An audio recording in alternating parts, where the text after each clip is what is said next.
성경에서 가장 혼란스럽고 또 어두웠던 시기를 꼽으라면 아마 많은 분들이 바로 이 사사기를 떠올리실 겁니다. 오늘은 바로 그 사사기 이야기인데요. 왕이 없어서 말 그대로 각자 자기 마음대로 살았던 시대죠. 이 끝없는 혼돈 속에서 하나님은 과연 어떻게 일하셨을까요? 그 이야기를 한번 같이 따라가 보겠습니다. 이 구절, 사사기 21장 25절인데요. 사실 사사기 전체를 딱 한 문장으로 요약하라고 하면 바로 이겁니다. 그때 이스라엘의 왕이 없었으므로 사람마다 자기 소견에 옳은 대로 행하였더라. 정말 무서운 말 아닌가요? 자기 소견에 옳은 대로. 모든 혼란과 비극이 바로 이 한마디에서부터 시작된 거죠. 오늘 우리는 이 문장이 의미하는 게 과연 무엇인지 깊이 파고 들어볼 겁니다. 자, 오늘 우리가 살펴볼 내용입니다. 먼저 사사기가 어떤 시대였는지 그 배경부터 짚어보고요.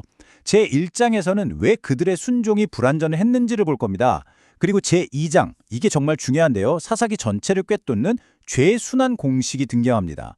그 다음 제3장에서는 하나님이 세우신 구원자들, 바로 첫 사사들을 만나볼 거고요. 마지막으로 이 모든 혼란이 결국 우리에게 던지는 질문, 진정한 왕은 누구인가에 대한 답을 함께 찾아보겠습니다. 네, 사사기. 이 시대는요, 여호수아가 죽고 나서부터 사울 왕이 등장하기 전까지 대략 한 300년 정도의 기간입니다.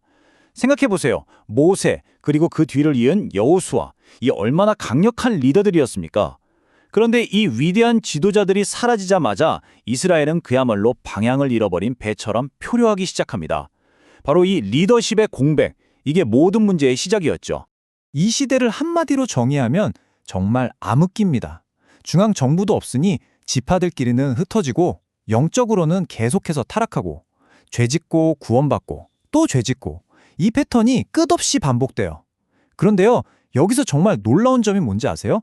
이렇게 엉망진창인 인간들의 이야기 한가운데서 그럼에도 불구하고 자기 백성을 절대 포기하지 않으시는 하나님의 신실하심이 그 어떤 책보다도 선명하게 드러난다는 겁니다.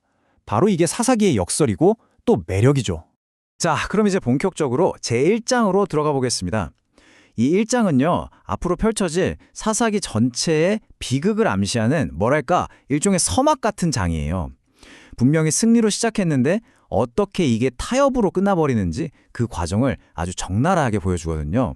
사사기 1장 1절을 보면요, 시작은 정말 좋았습니다. 우리 가운데 누가 먼저 올라가서 가나안 족속과 싸우리이까? 어때요? 자기들 마음대로 결정하는 게 아니라 먼저 하나님께 묻잖아요. 이게 바로 하나님을 왕으로 인정하는 태도죠. 아, 정말 희망적인 출발이었습니다. 이때까지만 해도요. 그런데 문제가 뭐였냐? 바로 이겁니다. 하나님의 명령과 이스라엘의 현실 사이에 너무나 큰 차이가 있었던 거죠. 하나님은 분명히 말씀하셨어요. 가나안을 완전히 정복해라. 왜냐하면 그 땅의 우상 숭배가 이스라엘에게 독이 될 걸 아셨기 때문이죠. 하지만 이스라엘은 어땠나요? 부분적으로만 순종하고 나머지는 타협해버립니다. 이 정도면 되겠지 하고 스스로와 타협한 거예요. 그리고 이게 어느 한 지파만의 문제가 아니었다는 게 더 심각합니다. 보세요. 베냐민 지파도 실패하고 에브라임 지파도 함께 살았고 스불론, 아셀, 납달리 줄줄이 타협합니다. 심지어 단지파는 아예 밀려나기까지 해요. 이 불완전한 순종, 이 작은 타협들이 모여서 결국 앞으로 다가올 거대한 영적 재앙의 씨앗이 되어버린 겁니다. 아니, 도대체 왜 이렇게 됐을까요? 1장이 무슨 일이 일어났는가를 보여줬다면 제2장은 왜 그런 일이 일어났는가? 그 근본적인 영적 원인을 파헤칩니다. 그러니까 사사기라는 책 전체의 설계도 같은 장이 바로 이 2장이라고 할 수 있죠. 사사기 2장 2절을 보면 복임이라는 곳에 하나님의 사자가 나타납니다. 그리고 이스라엘을 향해 아주 날카롭게 책망하시죠. 너희는 이 땅의 주민과 언약을 맺지 말고 그 제단들을 헐라고 했는데 어찌하여 내 목소리를 듣지 않았느냐. 이건 그냥 단순한 꾸지람이 아니에요. 시내산에서 맺었던 그 거룩한 언약, 오직 하나님만 섬기겠다는 그 약속을 너희가 깨뜨렸다는 선언이었습니다. 그리고 그 결과가 정말 무섭습니다. 그들이 너희 옆구리에 가시가 될 것이며 그들의 신들이 너희에게 올무가 되리다. 이 말씀의 핵심이 뭐냐면요, 불순종의 결과는 그냥 갑자기 툭 튀어나오는 게 아니라는 겁니다. 이스라엘이 남겨둔 바로 그 가나안 족속, 바로 그 우상 문화가 나중에 이스라엘을 찌르는 가시가 되고 그들을 넘어뜨리는 올무가 될 거라고 정확하게 경고하신 거죠. 자, 그래서 나타난 게 바로 이 5단계 순환입니다.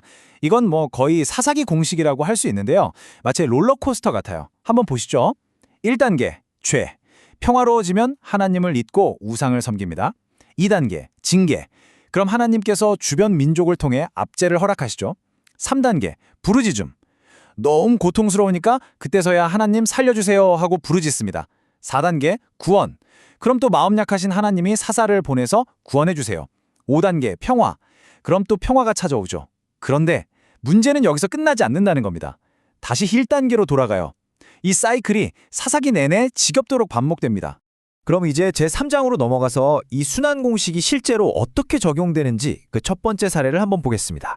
그 전에 사사가 정확히 뭘까요? 우리가 생각하는 것처럼 법정에서 판결 내리는 그런 판사가 아닙니다. 사사기에 나오는 사사는요, 나라가 위기에 처했을 때 하나님께서 특별히 기름 부어 세우신 일종의 구원자예요. 군사 지도자이면서 동시에 영적 지도자였죠.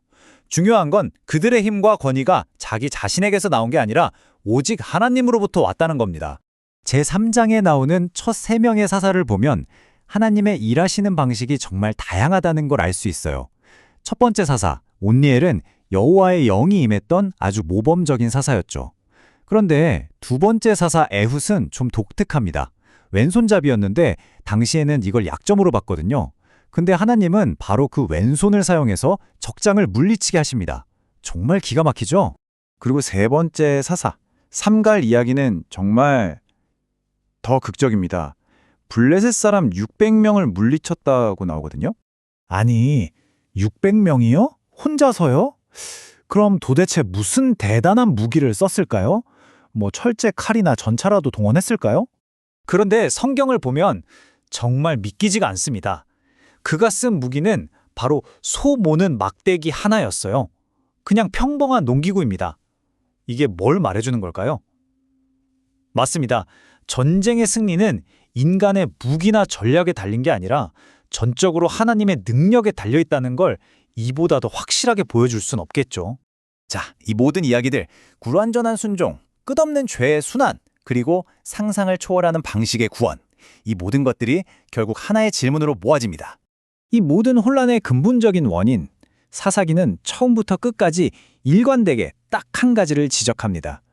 바로 왕이 없었기 때문이라는 거죠. 왕이 없으니까, 기준이 없으니까 모두가 자기 생각이 법이고 자기 소견에 옳은 대로 행하는 그런 총체적인 혼돈에 빠져버린 겁니다. 그런데요, 여기서 오해하면 안 됩니다. 사사기가 말하는 왕이 단순히 인간 왕을 세워야 한다는 뜻일까요? 절대 아니죠. 오히려 이 책은 계속해서 보여주고 있어요. 인간 지도자는 얼마나 연약하고 불완전한지를요. 사사기가 정말로 가리키는 왕은 바로 눈에 보이지 않는 우리의 진정한 왕, 하나님이십니다. 모든 문제의 진짜 해결책은 인간 왕을 세우는 게 아니라 이스라엘이 하나님을 다시 자신들의 왕으로 모시는 것, 바로 그거였습니다. 결국 이 혼란의 시대는 우리에게 더 큰 질문을 던집니다. 그렇다면 이 문제는 어떻게 해결될 것인가? 이처럼 스스로 왕이 되어버린 인간들의 실패담 끝에서 하나님은 과연 어떤 계획을 갖고 계셨을까요? 어쩌면 이 사사기의 짙은 어둠은 역설적으로 우리로 하여금 장차 오실 참되고 영원한 왕, 바로 예수 그리스도의 빛을 더 간절히 바라보게 만드는 장치가 아닐까 생각해 봅니다.